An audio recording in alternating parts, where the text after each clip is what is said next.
Hey, everybody, it's me, John Ward, and I am back with the second Reviews After Midnight video. And the idea behind these videos is to basically take primarily Dollar Tree DVDs or Blu-rays that I purchased, find one I've never seen, and watch it. Good or bad, I got to watch it all the way through and review it.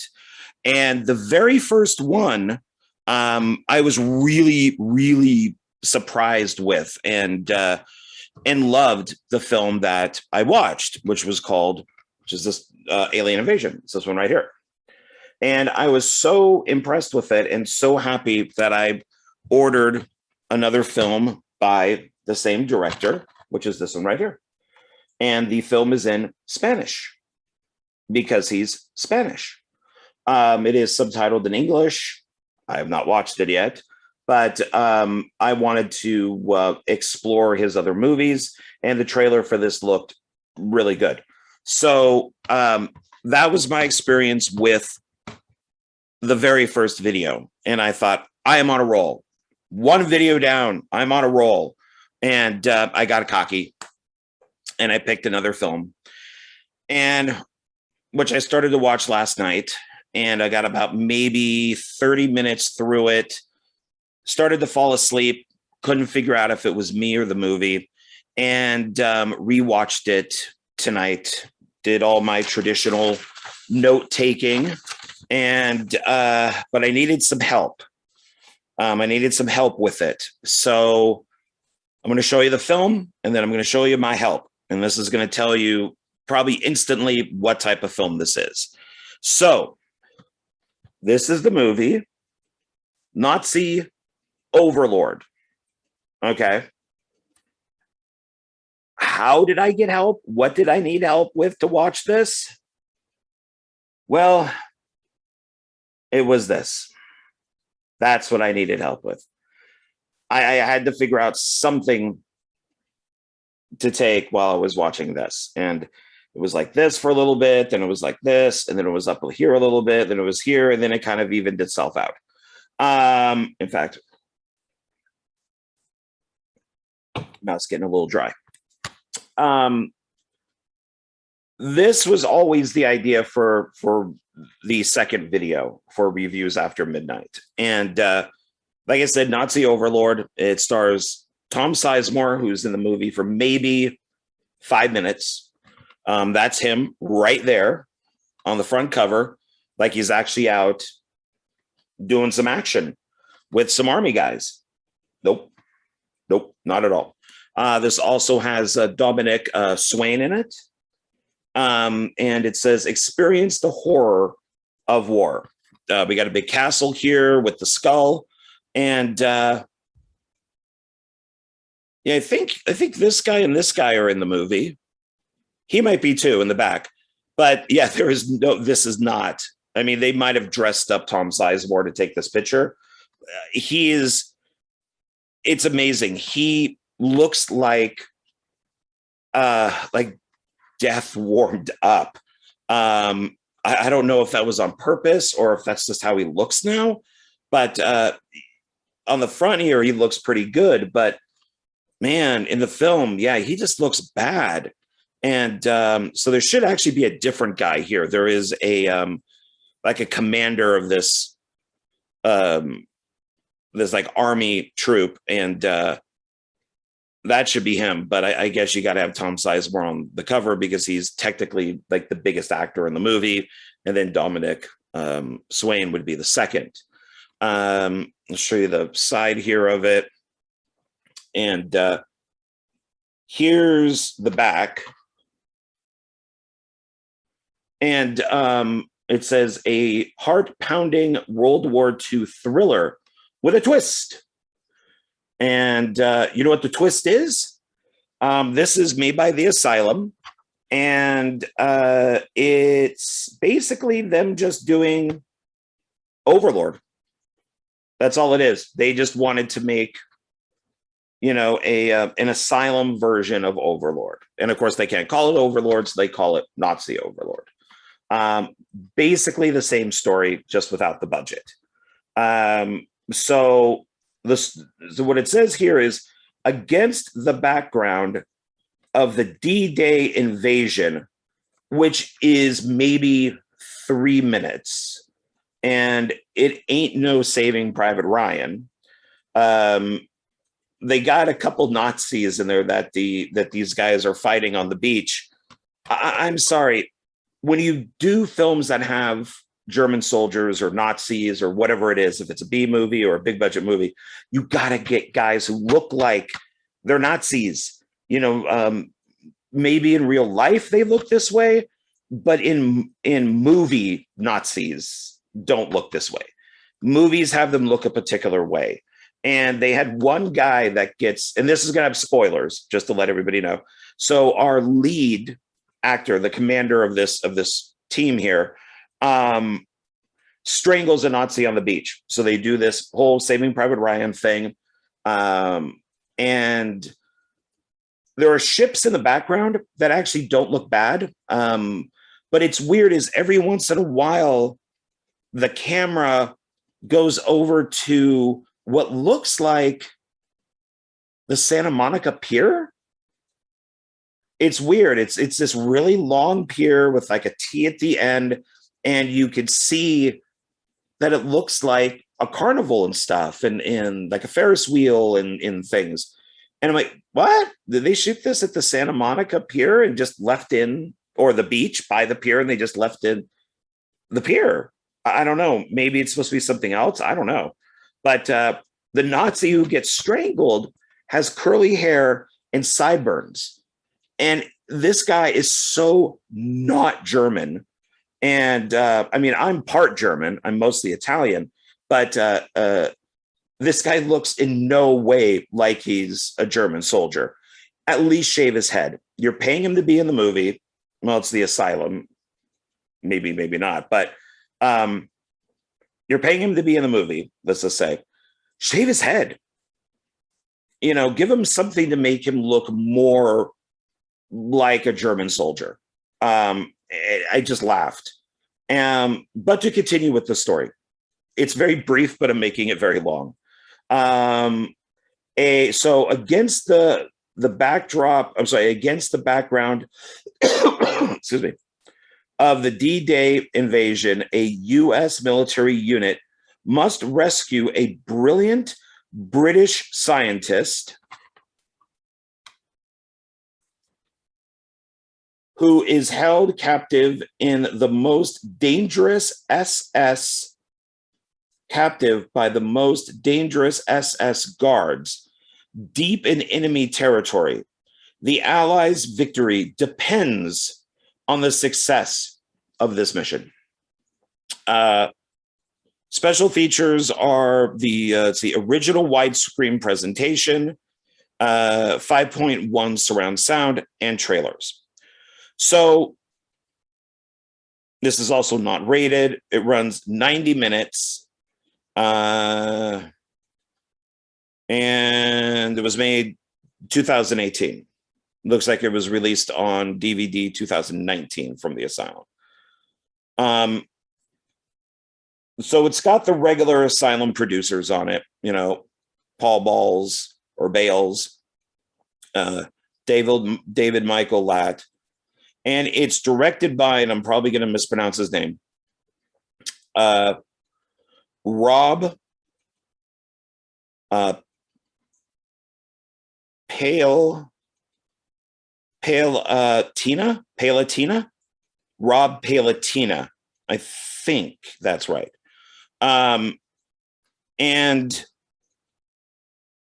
so it's funny because I'm going to kind of be going a little all over the place here as I remember watching the video.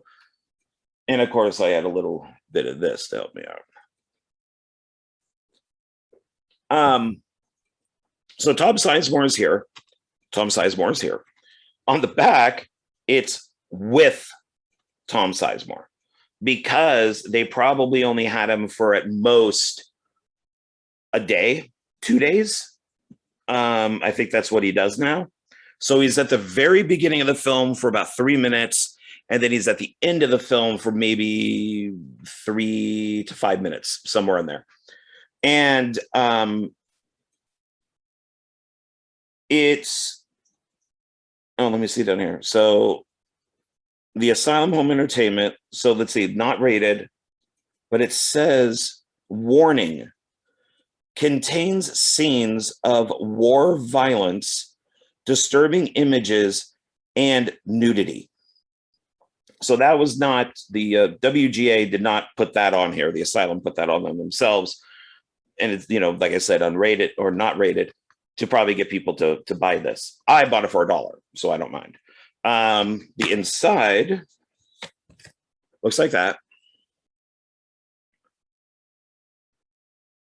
They put a big hole in Tom Sizemore right there, just right in his gut. Oh, there's the warning right there, actually, right on the DVD. But I want to get to the trailers. So I wrote down the trailers, and I found this to be kind of funny because the only real shook the screen there for a second. The only real special features on here are the trailers, and the trailers are kind of odd. I guess they just kind of threw on a bunch of trailers, but the first trailer is for Nazi Overlord, which I did watch, and I went, uh-oh. And then there's a film called The End of the World, which, Six-Headed Shark Attack, always good stuff. The Last Sharknado, which is Sharknado 6, Megalodon, Alien Predator, Alien Siege, Blood Brothers, and this one I'm interested in. If I could find this at Dollar Tree, I would buy it, and I would watch it and probably review it. Flight 666. So that kind of tells you exactly what that one's about. Airplane and demons or the devil or something like that on the flight. So that one actually looked interesting. But I wondered, like, okay, there's all these movies on here, so, or all these trailers, and I looked online, couldn't really find anything on Nazi or, you know, Overlord except for reviews. No real story or history or anything about the movie. And the IMDb description is a little different. A D-Day rescue mission turns horrific when a band of Allied soldiers runs into a batch of experiments that were created by Nazis. And it got 1 star on IMDb. And it just wasn't really much. I mean, there's the trailer, there's reviews. And so let's see, let's go to IMDb.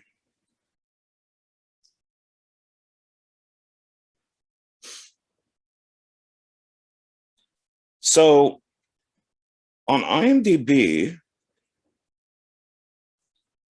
and let this do its thing here.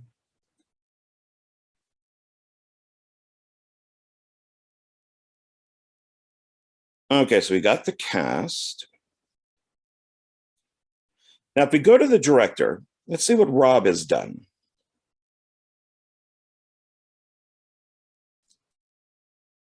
Filmography. There we go. He's primarily an editor, 78 films. He produced 10.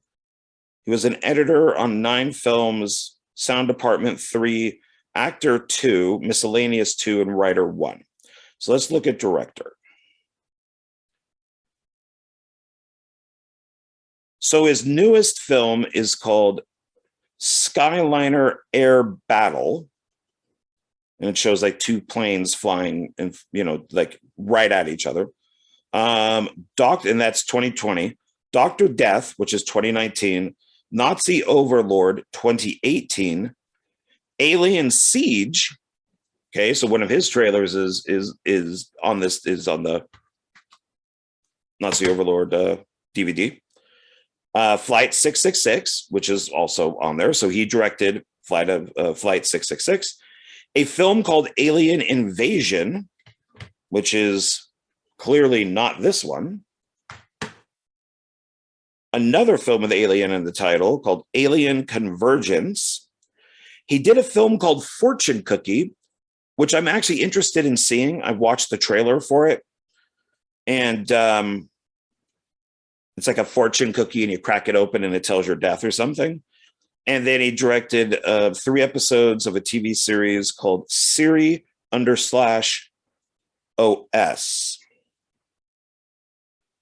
So I thought that was a little interesting because of the trailers that are on here. And that's fine. I would put my own trailer on there too. So let's go back to Nazi Overlord. So trivia, did you know? My fat finger hit it. Come on, get out of there. There it goes. Did you know, trivia, the movie is being released on November 13th, 2018 to capitalize on the release of Overlord, which premieres on November the 9th. Goofs. The Colonel, Tom Sizemore, an officer, is wearing an enlisted uniform with staff sergeant stripes rather than the appropriate officer uniform with an eagle pinned. Let's just open that a little bit more. Oh, pinned or sewn on the collar. So you wonder at times if people do their research on things or if they just didn't care. They probably say one person would notice this, nobody else would give a shit. I didn't notice it until I saw it on here. Then it says, referenced in Meat Hook podcast, the Asylum movie title game from 2019. One of the reviews on here says, almost makes you wish the Germans had won. That's harsh. Yeah, because it's also known as World War II. World War II, the naval? Oh, World War II naval battle. And it was shot in Long Beach, California, which maybe it was the pier. And the production company is the Asylum. So to get into the movie a little bit more,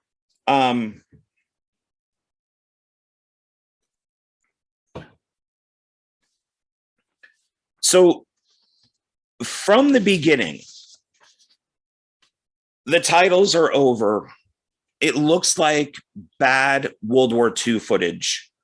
It's in black and white that somebody got off of YouTube that are different, like, degrees of like quality. And it's just random black and white war stuff. It doesn't really make a lot of sense. Pardon me. And then there's credits over it that are just really shitty. They just look cheap. The footage just looks like stock footage, but it does look like they got it off of YouTube. And you know, when you watch like a poorly subtitled movie, the subtitles just look kind of crappy. They're not really, they could be like white or they could be yellow. And that's what these look like. It looked like somebody went onto a typewriter and typed up the titles. And I believe they were yellow and they just look shitty. And I won't say they're regular titles. And I just thought, wow, I could do something better on Windows Movie Maker. And sorry. Very dry.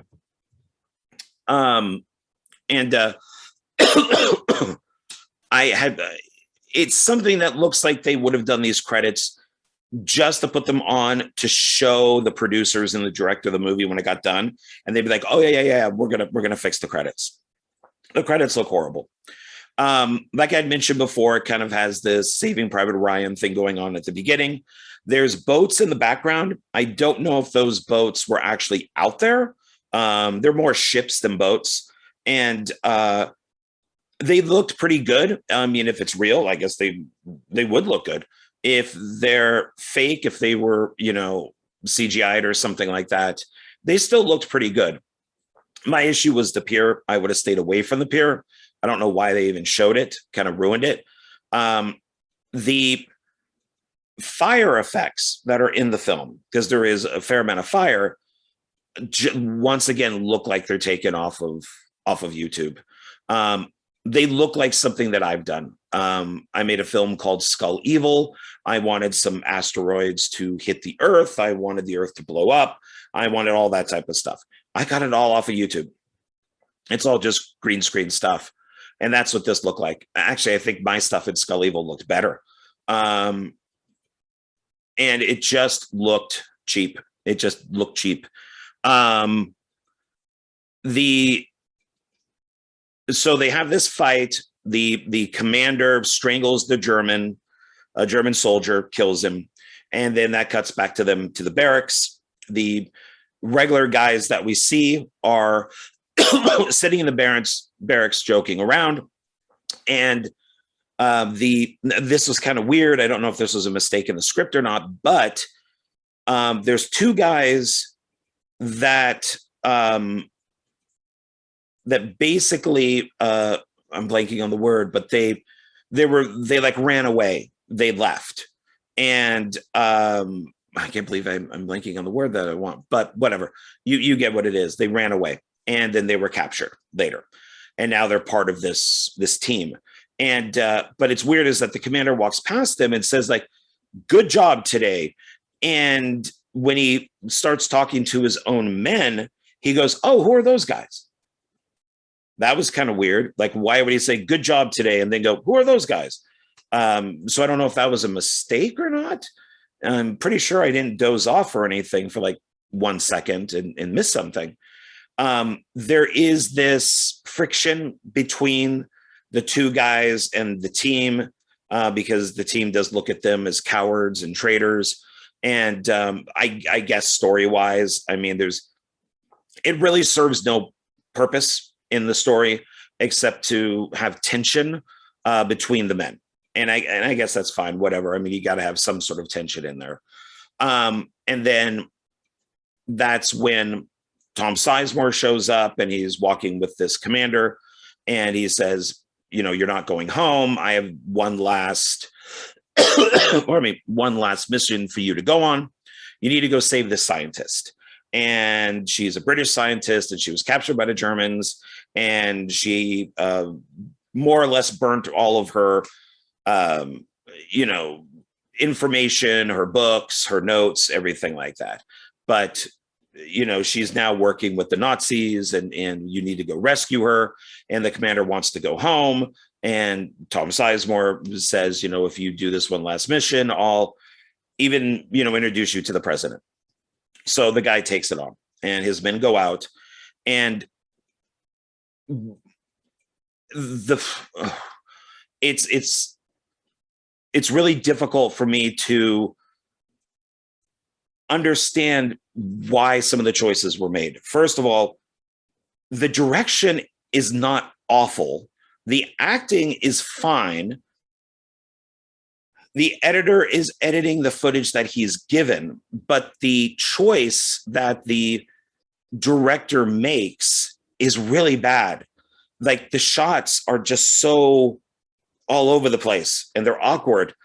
And I swear that the camera is on autofocus because somebody moves and it focuses on them. They move back, they go out of focus, and then it focuses on a guy who walks next to them.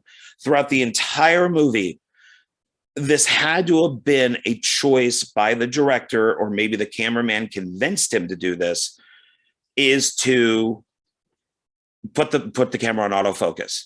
Because if this was done completely on purpose, like if the cameraman is sitting there going, okay, now we're going to focus on this person. Okay, now we're going to focus on that person. Now we're going to focus on this person. Now we're going to focus on that person. It is so obnoxious. It is so annoying just do a shot that is not in focus. I'm sorry, that is in focus. Films that always have to be out of focus are annoying. It works for the most part with like found footage stuff, because the camera's always going crazy. Sorry, I got something in my eye. If you're walking down a hallway and your main actress is in focus, and let's say Jason is behind her, then yeah, make Jason out of focus and keep her in focus.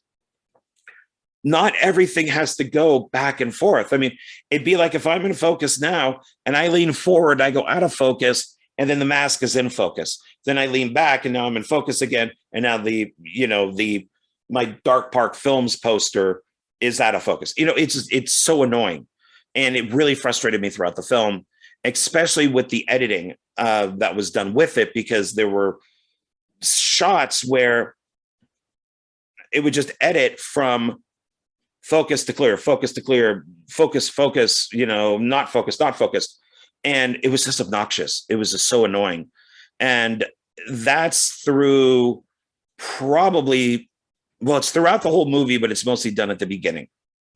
I don't know if this was an experiment or not, but it's very, very frustrating. And it's kind of like shaky cam, but it's not shaky cam. I have a real love-hate relationship with this film, because I almost turned it off and picked another movie, but I told myself, nope, this is the film that I picked. I'm going to watch it. So you got a very sad-looking Tom Sizemore, who was probably paid pretty well to be there for a day or two. And the rest of the men are okay. The U.S. guys, the U.S. Army guys are okay. They're fine. The sets aren't too bad either, because they're using mostly real locations. So, it sounds like from the end credits, or looks like from the end credits, that it's places down in Southern California.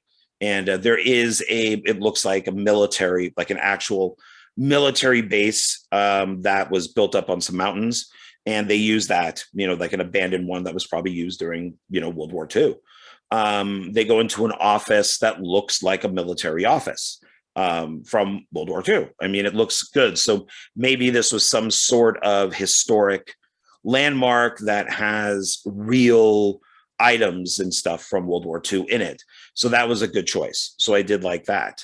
One of the big problems that I have is the music. It seems to be the same 10 minutes looped over and over and over again. And it's so dramatic that there's just regular talking, hey buddy, you want to go get a beer? And it's just this dramatic music throughout the whole thing that just seems to be on a loop through the whole movie. Like, I don't think that there was a second without music. And at times you don't need music. And it's nice to have themes, and this didn't seem to have themes. It just once again felt like maybe they got 10 minutes worth of this music off of YouTube, and it was copyright free, and they just looped it 10 minutes over and over and over again. The music itself is fine. I just wouldn't have done it like they did. It seemed crazy with the amount of dramatic music that was in there, especially in scenes that don't need it. So to further with the story is the commander guy and his troops are in this big, it's one of those big army trucks with like the two guys in front, and then you can fit like a bunch of people in the back, and they're driving, and all of a sudden it's, hey, there's a tree branch or a tree or something that fell in the road. That truck could just drive over it. I think there was something in it, so maybe they found a bomb. So I might have, if I did drive over it, I probably would have killed all my men. But it's small enough to where they could drive over it. Maybe that was the intention, because they do get ambushed by Nazis. And then there's a really bad, one of the Nazis grabs a grenade from one of the one of the army guys, and the visual effect of the grenade blowing up and blowing up the truck and setting it on fire is, you see then the German guy, and I actually really like this because it looks so bad, is just kind of sitting there as like a burnt kind of like half skeleton type thing, and which I appreciate, but it just did not look good. The whole thing did not look good at all. And they end up being on foot. They meet this local. And here's the one thing I do like. I do appreciate this a lot, and I am really surprised about this from the asylum, is the Germans speak German. And we get the English subtitles. I like that a lot, because they just could have had them speak, the bad kind of English German sounding voice that they do in a lot of movies. And I was actually impressed with them that they had the Germans speak in their own language with the subtitles. Now, the one thing that did annoy me is one of the Americans is talking with the local guy who is speaking in German, I believe, and the American is translating. So the local guy would say something like, because they're trying to find these soldiers that are missing, and so they say, where, ask him, where are the soldiers? Like, where are they? And so the translator would say to, the German guy in German, and there would be subtitles, where are the troops? Where are these soldiers? The villager or the local guy, he would respond in German, and they would put the subtitles, but then the American translating would tell the commander what he's saying. So I hope I'm making sense. What really bugged me with this is, if you have someone who speaks a different language and you're having someone translate, you don't need subtitles.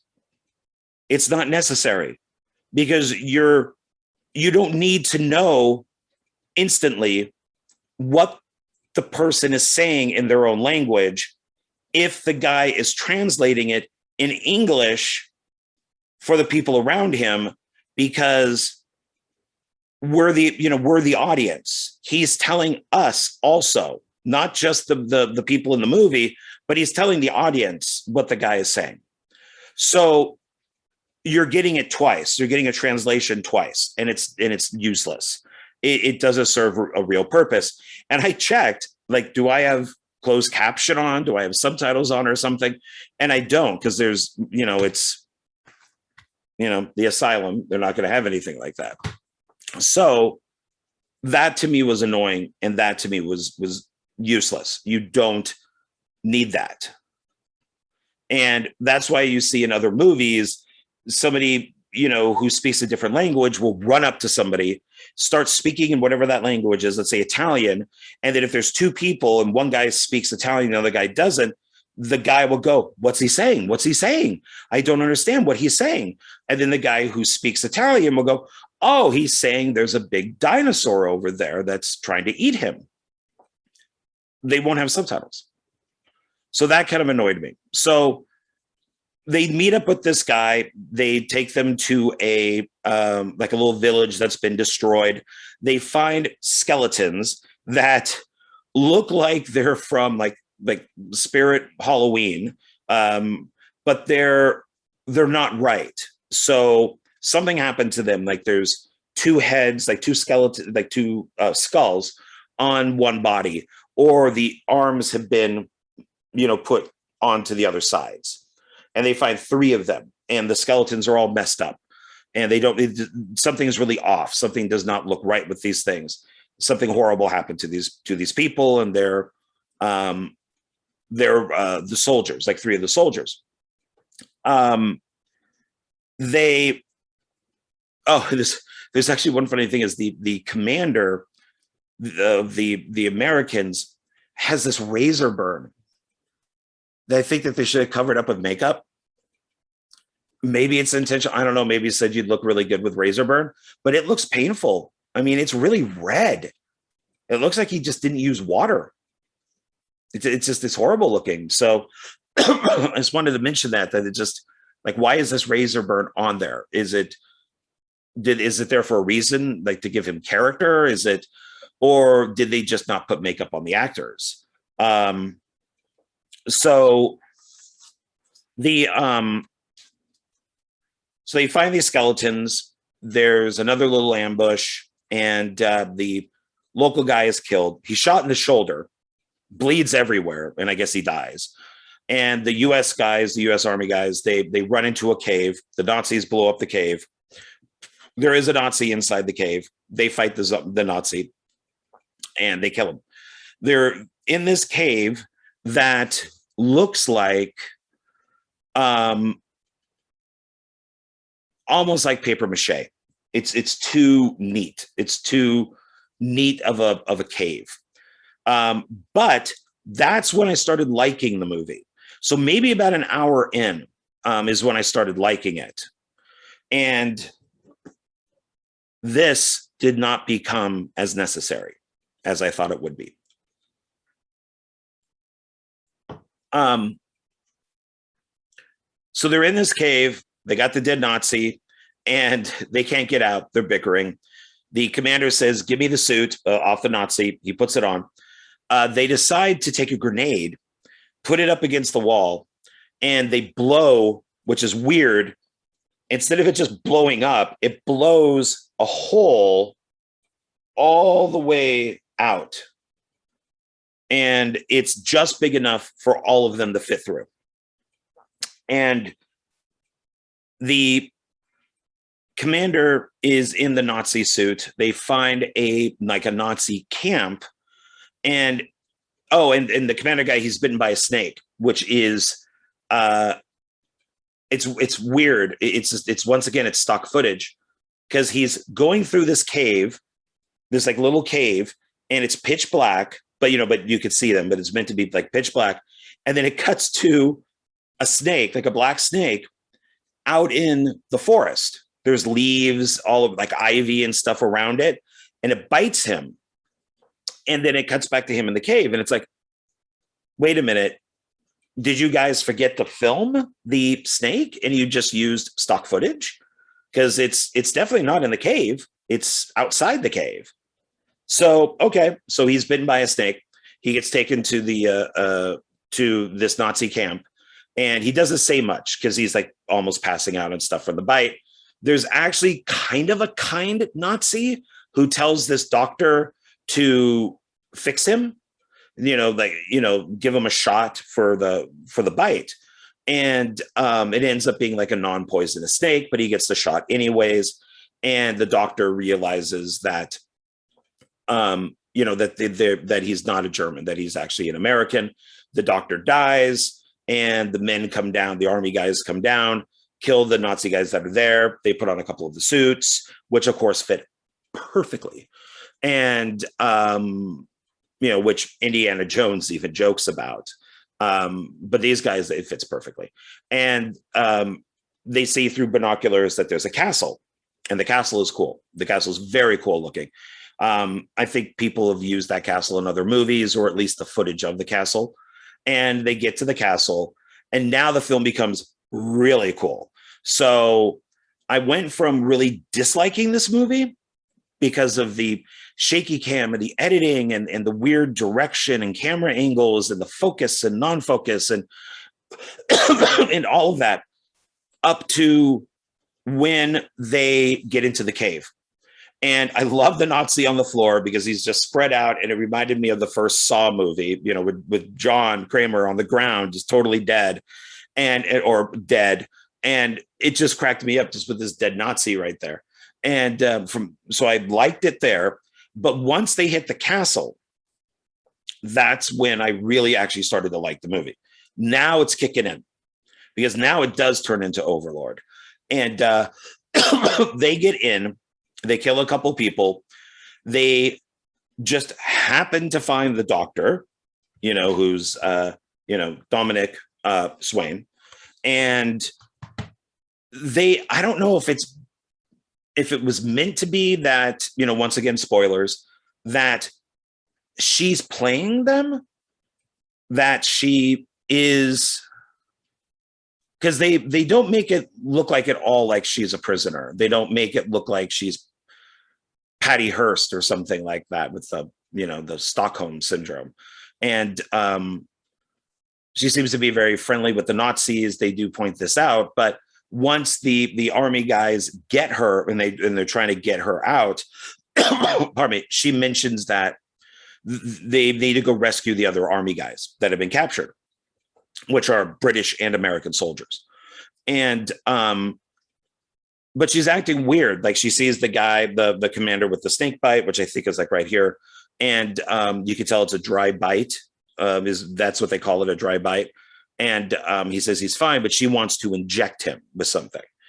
And she finally convinces him to do it. But it's almost like she should just have like horns growing out of her head, or a red light shined on her, or playing with the cat or something, because it's so obvious that she's evil. But I don't know if that was intentional or not, I guess. I mean, I would have played it where she's more of a victim. And then we find out that she's later, that she's evil later on.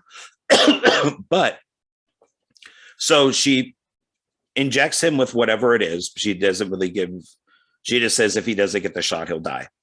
And sorry, it's very dry out here. Man, excuse me, I'm so sorry. And then it's weird because out of nowhere, the commander starts kind of doing this from the shot. And then that just cuts to all the army guys in a lab tied up on these chairs. Now the movie gets even better. And now we do find out that the doctor is evil, that she's switched sides. She's doing all these horrible experiments. Hitler is brought up once, I believe. And that it's basically that she wants to kind of destroy the world. And there's, let me see here. Oh yeah, I wrote down fake cave it's definitely CGI rocks. Best actor is the dead Nazi on the floor of the cave, because I really like that. Stock footage of Snake in the cave. Oh yeah, hand grenade makes the perfect hole in the wall. The castle is awesome. Germans speak German is awesome. I just want to make sure I don't miss anything here before I move to the next page. I think I can go to this page. And then, yeah, so I have written here, how are the U.S. Army men captured by the Nazis? And then they also have on different clothes. So I don't know if they just took their jackets off and they're just wearing their shirts, or if once they were captured, however, who knows, that they put them in these kind of like brown shirts. It looks more like something that you would see like in a concentration camp or something. And that just didn't make sense to me. There is one shot with the doctor that I like a lot, is the camera is right on her eyes. And you actually see the like two little swastikas. So you got one in one eye, one in the other. And I like that. And then that's when the commander truly knows that she is evil, that she has turned. And I really dug that. I thought that was a kind of a cool idea. They're experimenting on the soldiers that they captured. So the British and the Americans, and they are cannibal soldiers. The lab is awesome. It looks as B-movie as it possibly can. This whole film looks like it was like maybe shot in a haunt or an escape room or something like that. It just didn't look, it looked so B-movie. I mean, it looked really B-movie, which I loved, but it's but it's the asylum, I guess. And there's this thing, they have the pit, which is where the cannibal soldiers are. And then, which really isn't a pit, it's just a couple people behind a cage. And then there's the hive, where these insects, I think she says they're locusts. And these locusts will, it's hard to explain what they do because her plot doesn't make any sense to me whatsoever. I actually rewatched her explanation of what she was going to do, and it doesn't make sense at all. So there's these locusts that when she takes she takes a couple people, one of the kind of like cannibal zombie soldier guys, puts them in this room, and then all these locusts fly, all CGI locusts fly. And they get inside the mouth, the eyes, the ears. The person's like, they're killing me, they're eating me. And then they explode. And then and then they take another guy, they throw him in, and he eats the locust and he explodes. I think the first guy, I think I got this wrong. The first guy, the locust they just like eat him all up, and he's just like a big pile of goo on the floor. The second guy that they send in, he eats the locust and then he explodes. And then after that, one of the evil doctors that's in there, a male doctor, and this is all in German. It's so awesome. It's all in German with English subtitles. And he says, it is time for like phase 3. Now, the evil, mad female doctor is speaking in like just a British accent. She doesn't speak I don't think she speaks once in German, but that's fine. She's supposed to be British. And so she disagrees, but then agrees. And she goes, I must go get ready. And then she leaves, comes back. She's in like a nightie. And this is where our nudity comes in, is they grab one of the normal US guys, like one of the normal US Army guys, and they throw him into the room, and they release all of the locusts, and they eat them. They stop. They say, start the vacuum. And then that vacuums out all the locusts. And then the female doctor, drops the nightie, and she's just naked. No reason at all, just naked. And she enters, and she goes to, she grabs the guy off the floor because he's like all messed up, and she kisses him. And then a few seconds later, he explodes, and blood goes all over her. And I thought, why is she naked? I have no problem with Dominic Swain being naked. That's fine by me. But why is she naked? What is the point of this? And I thought, okay, well, maybe it's so her clothes don't get dirty, because she seems kind of like a prissy, mad scientist. But no, she walks out with blood all over her. She's saying, it worked. I'm immune. I didn't die. And then she puts the nightie back on, which then gets all full of blood. And that didn't look okay. So I guess they just wanted nakedness, I guess. I don't remember them explaining that she had to be naked to go in. A lot of that stuff is missing. But her plan doesn't really seem to make sense, which is these locusts would then go out all over the world. And so this is during World War II, which means Hitler and all of his cronies are alive. So that means that she says that she's immune. Well, what about Hitler? She's working for Hitler. She does make a comment that she doesn't like Hitler too much, that she doesn't really like I forget exactly what it was, but it wasn't like ethics or anything. She just felt that he was like crude or something like that. So maybe she didn't care if he died, but that these locusts would get out and just kill everybody. But then that would only leave her left. So that doesn't really make a lot of sense. Yeah, it just doesn't make a lot of sense. And so the army guys get loose. There's a fight. Evil German guy dies, and evil scientist woman dies.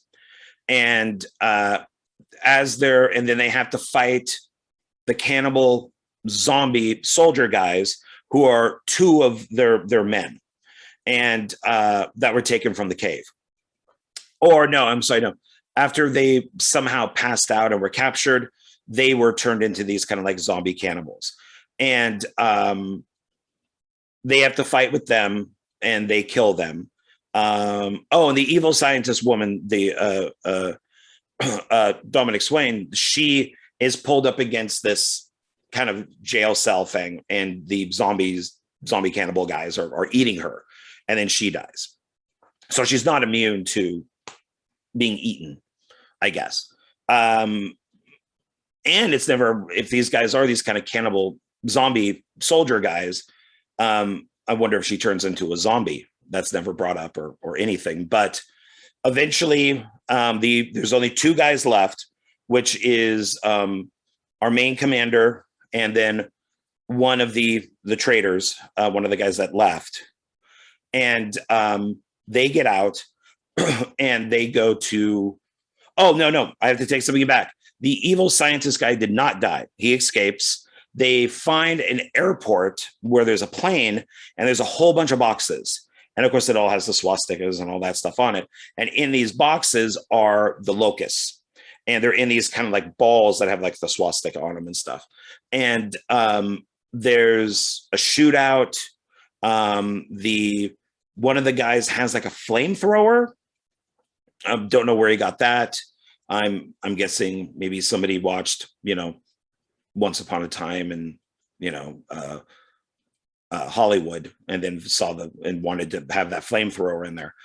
But he's flamethrowing, using the flamethrower. There we go. To burn up all the boxes. There's the other guy with a machine gun, and he's shooting everybody. And the mad scientist guy opens the box, cracks one of the balls, and the bugs start flying everywhere. He gets gunned down. And then the guy who has the gun, who's like the traitor guy, the guy who left. I don't really like calling him traitor. I'm just blanking on the word. But he, all of a sudden, the locusts get all on him and in him, and he's screaming, "Kill me, kill me!" And the commander who has the flamethrower shoots him, and he dies. So you assume that all the bugs, all the insects, everybody is now dead except for the commander. That then cuts back to where we were at the beginning of the movie, with the kind of that military base thing on the mountain. And Tom Sizemore is there, and he says, "You did a great job. It's wonderful. The president is here. Let's go meet him." So we meet the president, and which is, I don't know, the guy who plays the president is fine. And he's not meant to be any like known president. They just say Mr. President. They don't even give a name or anything. And all of a sudden, out of the nose of the commander, one of the locusts flies out. And he's like, "Oh my God." And both Tom Sizemore and the president are like, "What's wrong with you? What's happening?" And he's like, She used me as a vessel. So if she died, her evil plan would continue. So I'm guessing the shot that she gave him had maybe eggs or something, like that they were born in the locusts were born in his body. And now, good timing that they're coming out right when they're meeting the president. And he goes to run out of the room, explodes, and then like thousands of locusts come out of him. And the president and Tom Sizemore are, and then that cuts to, we see the locusts getting bigger and bigger. They take over kind of like a there's like a city or a town there, and it takes over that. And then we cut to what I loved, because I did the same thing in Skull Evil, which you will be able to see on YouTube soon. There'll be like 3 or 4 different versions of that, which deals with this green mist, kind of the same idea with the locusts. So please check that out soon. But at the very end, right before the credits, is we see the Earth, and the Earth is slowly being covered by these locusts. And then that cuts to the credits. So I don't really know what the mad scientist's plan is. Excuse me.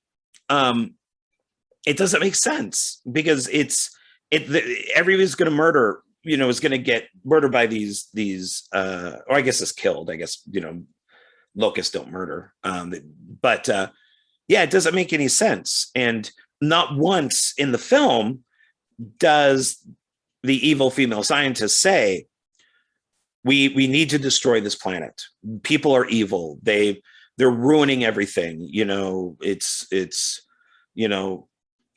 horrible. It's just global warming or whatever it is. And she says, we need to go back to the ice age, and people suck. And and so these locusts will achieve that. Not once. This is basically just a Nazi experiment. And she's not a huge fan of Hitler, but she is doing these experiments because she's just a mad scientist woman. So I don't know. I don't get exactly what her end goal is, except to just destroy the world, I guess. Because if she did live, she would be the only person left. And who knows, maybe she wouldn't be immune, a year from now, and one of the bugs would kill her. And is there a lifespan on the locust? Would the locust kill everybody, and then 6 weeks later they die? Because if the locusts keep making locusts, keep making locusts, keep making locusts, you're going to have an entire planet filled with locusts. So it's like, once again, what was the plan? So I don't know. Let me take a look here. Let me just make sure. Yep. Love the lab. I wrote that down. Love the lab. The locusts are called the hive. We got the cannibal soldiers in the pit. I even wrote down, I don't understand her plan. And then it's weird is the 2 American soldiers that are kind of like the zombie cannibal guys. It's really hard to see. Once again, it's poorly done. They're conjoined. So when they're walking towards the soldiers, nobody goes, oh my God, they're conjoined. That is awful. Instead, we just start seeing 2 of the regular soldiers pulling them apart to kill them. And then we see the camera cuts to the middle of them as where they're conjoined rips open and they pull apart. So that was weird that we really didn't get a good shot of them being conjoined, because it actually looked okay. It looked all right. The practical effects looked okay. Some of the visual effects looked okay, but for the most part, the visual effects just did not look good at all. Like the fire and stuff like that did not look good at all. And let's see, and I wrote, I think I go to the other side. Yes. Yes, CGI fire with the plane, machine gun. Where did they get these effects? From YouTube, free green screen edits or free green screen effects. YouTube stock footage once again shows up near the end of World War II, which just doesn't match. I do like the idea of the president of the United States being there. I don't know why he would be, because the idea is for the commander guy to get the evil scientist woman, because they don't know that she's evil yet, but to bring her back safely, because she has all that information in her head that the U.S. Army wants to use. Well, she died. He came back alone. All of his men are killed. Everybody's dead but him. So I'm not really sure why the president is there thanking him. Kind of failed in a way. And then let's see, surviving army guy has all the locusts inside him. Cliffhanger with the end of the world, with the insects covering the entire world, which I loved. So that's all my notes. So there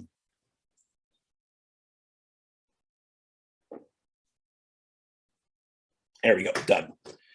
By the way, there was water in here, not beer. I drank the beer earlier when I was watching the movie, but because my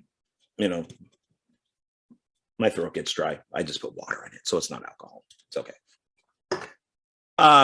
So that's it. Yeah, that is Nazi Overlord.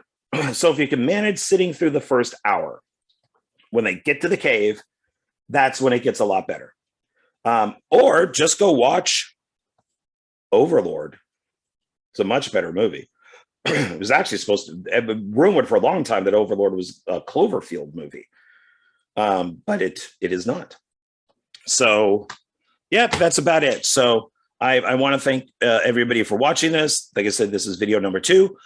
Not sure what I'm going to do for part 3, but I have a few ideas. Maybe I'll do a follow-up video to Alien Invasion, and I'll review this. So yeah, so I guess that's it. So thank you, and I will see you on the next video that I do, on the next reviews after midnight. Thanks. Bye.